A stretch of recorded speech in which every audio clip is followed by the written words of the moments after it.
हम लोग मोटर के सिद्धांत को जानेंगे, मोटर कैसे बनाया जाता है उसको सीखेंगे। ठीक है, उससे पहले जो जरूरी है वो ये है कि मोटर के सिद्धांत को जानने से पहले आपको चुंबकीय गति को जानना जरूरी होगा कि किसी भी धारावाही तार में जो चुंबकीय क्षेत्र का निर्माण होता है वो किस डायरेक्शन में होता है, इस चीज को आपको जानना जरूरी होगा। यहां पर आप देखें, अभी धारा नीचे से ऊपर जा रहा है। आप ये दक्षिण हस्त नियम से आप इसको जानेंगे। मैक्सवेल साहब ने इस नियम को दिया था, दक्षिण अंगुष्ठ नियम या स्क्रूप नियम, जो भी कहें इसको कह सकते हैं। मैक्सवेल साहब का ये नियम है। मैक्सवेल साहब ने कहा था कि अगर हम किसी धारावाही तार को ऐसे पकड़ें जो कि धारा की दिशा अगर अंगूठा हो, तो ये जो बाकी उंगलियां है ये चुंबकीय क्षेत्र की दिशा को प्रदर्शित करती है। और यहाँ जो आपको चुंबकीय क्षेत्र की दिशा हो रहा है वो आप देख रहे हैं कि वो दिशा उस सेंस में घूर के इधर आ रहा है, उधर से घूमकर इधर आ रहा है। और हम आगे देखेंगे कि ये धारा की दिशा जैसे ये नीचे होता है उसी प्रकार हम लोग अंगूठा का दिशा भी हम लोग नीचे करेंगे, है ना।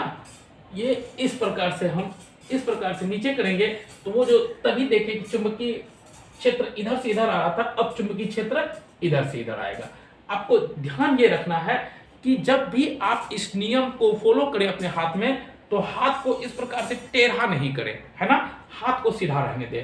यहाँ पर देखिए हाथ एकदम सीधा है और आपको करना क्या है, इस चीज को ऐसे पकड़े हुए ले जाना है ना, इस प्रकार से हाथ आपका सीधा होना चाहिए। ये चीज जो है कि सीधा होना चाहिए, ठीक है ना। अब आप देखें कि ये जो है अभी धारा जो है कि धारा की दिशा बदलने से, धारा की दिशा अब नीचे से ऊपर आ रहा है, तो ये चुंबकीय फ्लक्स देखिए अब उस सेंस में आने लगी, अब इधर से इधर घूमने लगी। यहां पर हम लोग देखे थे चुंबकीय फ्लक्स इधर से इधर घूम रही थी, है ना। ये तीर का डायरेक्शन आप देख सकते हैं, ये इस सेंस में घूम रही है ना। अगर हम इसे इस तरह से खड़ा कर दें तो आप पाएंगे ये जो घूम रही है वो एंटी क्लॉक घूम रही है। धारा की दिशा ऊपर था तो चुंबकीय क्षेत्र एंटी क्लॉक, धारा की दिशा नीचे है, चुंबकीय क्षेत्र क्लॉकवाइज। ये चीज आपको समझना होगा। इन चीजों को यदि आप समझ गए तो आप मोटर बहुत आसानी से बना सकते हैं। मोटर का सिद्धांत आप बहुत आसानी से समझे। मोटर का सिद्धांत में फ्लेमिंग साहब ने एक नियम दिया है, उस नियम को हम लोग अप्लाई करेंगे। क्लियर। तो यहाँ पर देखिए धारा की दिशा बदलने से चुंबकीय क्षेत्र बदल जाता है। धारा की दिशा अगर नीचे जा रही है तो क्लॉकवाइज, धारा की दिशा ऊपर जा रही है तो एंटी क्लॉकवाइज। क्लियर है, यहाँ तक कोई दिक्कत नहीं होना चाहिए। समझे कि ये आपका नॉर्थ पोल है, ये आपका साउथ पोल है। इसमें एक कॉन्सेप्ट आपको ये है, सिर्फ आप इसको ध्यान में रखें कि ये जो आपका नॉर्थ पोल है ना, ये आपका ये नॉर्थ यानी ये जो चुंबकीय क्षेत्र उत्पन्न करता है, आपका जो पॉजिटिव ध्रुव है ना, पॉजिटिव चार्ज वही चुंबकीय ध्रुव उत्पन्न करता है। ठीक, ये प्लस चार्ज नॉर्थ पोल को ही, नॉर्थ पोल में जो चुंबकीय क्षेत्र होता है वही पॉजिटिव चार्ज में वही चुंबकीय क्षेत्र, अर्थात पॉजिटिव चार्ज नॉर्थ पोल को एक दूसरे से प्रतिकर्षित करती है। बस यही चीज आपको ध्यान में रखना है, ठीक है। अब आप देखें कि यहां से पॉजिटिव चार्ज निकल के गया, ठीक है, वो इस ब्रश से होते हुए, है ना, ब्रश में स्प्रिंग लगा हुआ है ताकि इसका बीच वाला हिस्सा जब इसके टच में आए तो ये दब जाए, है ना, इस प्रकार से हमेशा टच में बना रहे। तो जैसे ही इस स्प्रिंग से यहां आएगा तो वो आपका ऐसे बढ़ते हुए ये पॉजिटिव चार्ज इस दिशा में जाएंगे, अर्थात आपके दिशा जो है कि ऊपर की तरफ है, अर्थात चुंबकीय फ्लक्स जो उत्पन्न होगा उधर से इधर की तरफ आएंगे, है ना।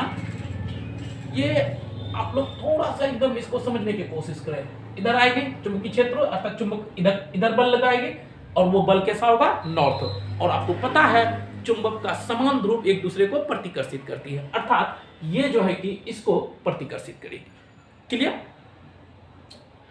अब इधर अगर आप ऊपर की तरफ जा रहे हैं, चुंबकीय फ्लक्स इधर है, तो जस्ट इधर आ जाइए, नीचे की तरफ आ जाइए, तो नीचे की तरफ क्या होगा, चुंबकीय फ्लक्स आपका नीचे उस साइड में जाएगा, है ना। यानी कि इसका इधर जो चीज हो रहा होगा उसका जस्ट विपरीत इधर हो रहा होगा, ठीक है।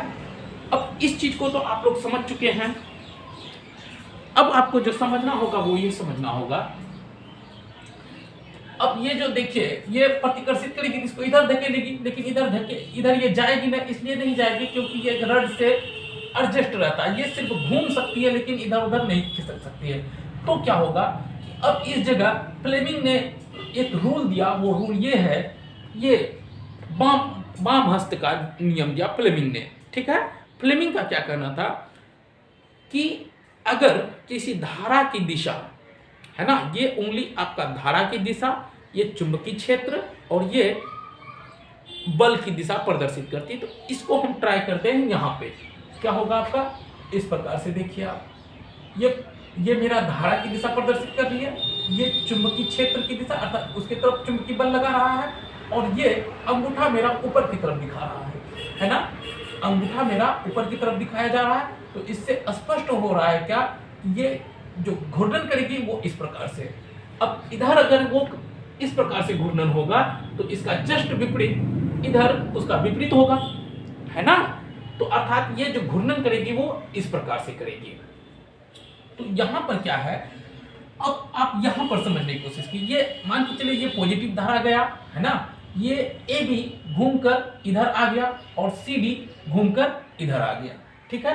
तो उस कंडीशन में देखिए, पहले जब ए बी इधर था तो सी डी में इधर धारा हो रही थी, लेकिन अब सी डी इधर आ गया तो ए बी इधर आ गया। अब इस सी डी में किस प्रकार नेगेटिव धारा रहेगी या फिर धारा का दिशा क्या रहेगा, तो उस चीज के लिए जादू यहाँ किया जाता है, अर्धवलय इसीलिए दिया जाता है इसमें। जैसे ही ये मुड़कर इधर आएगी तो इसका कांटेक्ट इस तार से टूट जाता है, क्लियर।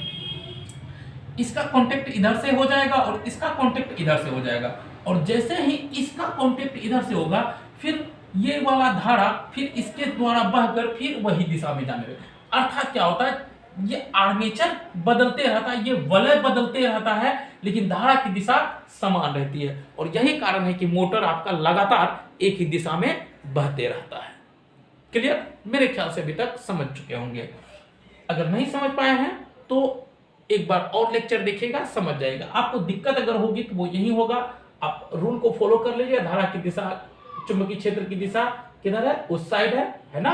और फिर देख लीजिएगा ये जो आर्मेचर घूमेगा किस प्रकार से, इस प्रकार से इसको ऐसे कर लीजिएगा। ये आपका धारा की दिशा, ये आपका चुंबकीय क्षेत्र की दिशा, ये आपका कौन चीज बता रहा है, बल लगेगा, ऊपर की तरफ बल लगेगा, अर्थात आर्मेचर इस प्रकार से घूमने लगेगा, है ना। आर्मेचर घूमने लगेगा उस प्रकार से। यहाँ पर आपको जो ध्यान में रखने वाली बात वो ये है, आप इसी जगह थोड़ा सा अगर समझ गए तो आपका ये फिनिश। अगर आप मोटर समझ गए तो एसी डीसी आप बहुत ही अच्छा से बना लीजिएगा, कोई दिक्कत नहीं। दिक्कत आपको यही होगा, यहां क्या हो रहा होता है इस जगह कि ये पॉजिटिव चार्ज लगातार यहां से आ रहा, इलेक्ट्रॉन यहां से बहते हुए आ रहा है। अभी ये लूप इसके टच में है, अर्थात यहां से इलेक्ट्रॉन आपका जाएगा और इस दिशा से जाएगा, है ना। अर्थात ये पॉजिटिव चार्ज इस होकर बहते रहेगा तो ये रिफ्लेक्ट होते रहेगा हमेशा। क्यों?